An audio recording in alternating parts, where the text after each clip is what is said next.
Chief justice of Pakistan justice Saqib Nisar की सरबराही में सुप्रीम कोर्ट के 3 रुकनी बेंच ने अस्मा कत्ल अज खुद केस की समाअत की। समाअत के दौरान चीफ जस्टिस ने खैबर पख्तूनख्वा के डिप्टी एडवोकेट जनरल से इस्तफसार किया कि क्या मुलजिम गिरफ्तार हुआ है और चालान कब तक फाइनल किया जाएगा।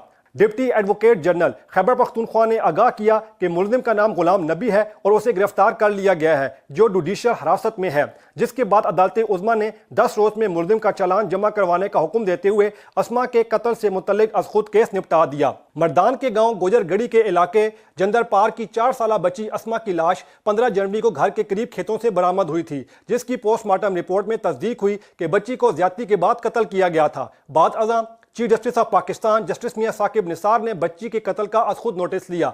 26 जनवरी को DG Punjab forensic science agency ने भी तस्दीक की थी कि डीएनए के जरिए अस्मा से ज्यादती साबित हो गई है। बच्ची के कत्ल के बाद खैबर पख्तूनख्वा हुकूमत ने 145 अफराद के डीएनए के नमूने पंजाब फोरेंसिक लैब भेजे थे। बाद अज़ां रवा माह 7 फरवरी को खैबर पख्तूनख्वा पुलिस ने मर्दान में ज्यादती के बाद कत्ल की गई 4 साला अस्मा के कातिल को मीडिया के सामने पेश कर दिया था, जो मकतूला का करीबी रिश्तेदार है।